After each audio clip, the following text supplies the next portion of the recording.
Road येथे मराठी काही मोर्चा काढण्यात आला होता, मात्र हा मोर्चाला परवानगी दिली नाही, त्यामुळे परिस्थिती अधिक चिघळली, उग्र झाली, स्फोटक देखील बनली आणि अतिशय मराठी अमराठी असा वाद जो रस्त्यावरती दिसून आला.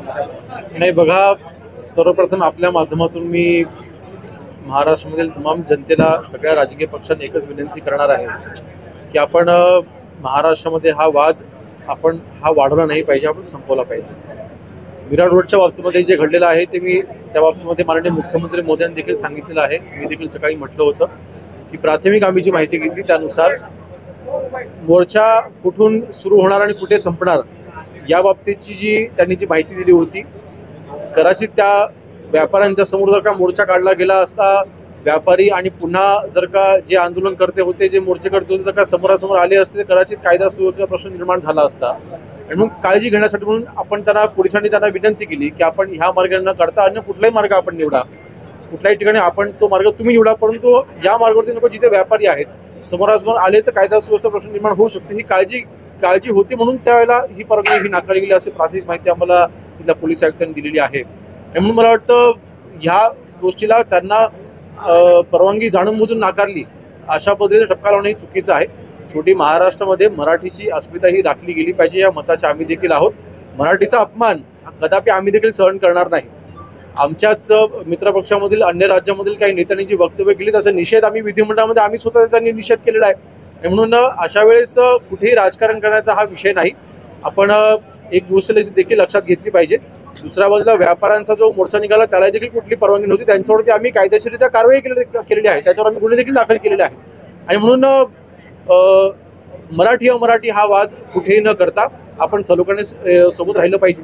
विरार रोडमध्ये मराठी माणसांचा जो उद्रेक झालेला आहे त्याला कुठेतरी पोलीस यंत्रणा कारणीभूत आहे का? त्यांनी मोर्चा किंवा मराठी माणसाचं मत आहे ते नीटपणे हाताळलं नाही का? नाही, परवानगी देण्याच्या व्यतिरिक्त अन्य जर का कुठल्या तक्रारी असतील तर नक्कीच त्या सगळ्या तक्रारी आम्ही ऐकून घेऊ. जे काही मोर्चेकर्ते आहेत जमल्यास मी स्वतः त्यांच्याशी बोलून घेईल. पोलीस विभागाकडनं त्यांना कुठल्या कशी वागणूक दिली गेली, त्यांना कुठल्या परवानगी नाकारत असताना नक्की त्यांना कुठली कारणं सांगितली, या सगळ्याची माहिती आम्ही देखील घेऊ ना. कोणावरती अन्याय होणार नाही. मोर्चा काढण्याचा अधिकार हा सगळ्यांना आहे, आंदोलन करायचा अधिकार हा अर्थातच सगळ्यांना आहे. आपल्या राज्यघटनेमध्ये याचा हा अधिकार दिला गेलेला आहे. त्या अधिकारावरती गदा आणण्याचा कुठलाही प्रश्न उद्भवत नाही. परंतु कायदा सुव्यवस्था ही राखण्याच्या दृष्टीने काही निर्णय घेतले असेल तर कदाचित तो निर्णय घेतलेला असेल, परंतु तरी सुद्धा जे मोर्चेकर्ते नक्की मी त्यांच्याशी स्वतः बोलून घेईन. विरार रोडमध्ये जो आज मोर्चा निघाला तिथे काही राजकीय पक्ष देखील सहभागी झाले होते, त्यांच्याकडे काही राजकारण देखील करण्याचा प्रयत्न झाला. विशेषतः परिवहन मंत्री प्रताप सरनाईक गेले तर त्यांच्या दिशेने बॉटल देखील फेकण्याचा प्रयत्न केला. ठाकरे गटाचे कार्यकर्ते काही ठिकाणी आक्रमक झालेले नाही. बघा, आता उबाडाचे सगळे काही त्यांचे नेते मंडळी आता अचानकपणे जरा मराठीचा हा विषय त्यांना आठवलेला आहे, कारण महानगरपालिकेची निवडणूक डोळ्यासमोर आहे. आपण देखील पाहिले, महाराष्ट्राने पाहिलं, आता महाराष्ट्राला सत्य देखील कळलेलं आहे. उद्धवजी ठाकरे साहेब स्वतः मुख्यमंत्री असताना त्यांनी हा त्रिभाषिकचा जो केंद्र सरकारने जो काही गाईडलाईन्स पाठवले होते त्यांनी समिती स्थापन केली. त्या समितीचा अहवाल हा उद्धवजी साहेबांनी स्वतः स्वीकारलेला आहे. त्यांनी त्याला कॅबिनेटची मंजुरी दिली की हिंदी सक्ती करण्याची मंजुरी ही पहिली उद्धवजी ठाकरे यांनी दिलेली आहे. मग आता ही नाटकं कशा करतात तर येणाऱ्या महानगरपालिका या जिंकण्यासाठी. आणि म्हणून जे काही माननीय प्रताप सरनाईक साहेबांनी तिथे जाऊन ज्या मोर्चाला पाठिंबा दिलेला आहे, बघा, मराठी भाषेच्या संरक्षणाकरता जे काही आंदोलनं होतात नक्कीच त्या सर्वांच्या सोबत आम्ही आहोत. त्यांच्या मागण्या ज्या आहेत त्या मागण्यांच्या सोबत आम्ही आहोत. म्हणूनच आम्ही जो काही जी आर होता तो आम्ही रद्द केला. जर का विरोध करायचा असं आम्ही जी आर देखील रद्द केला नसता.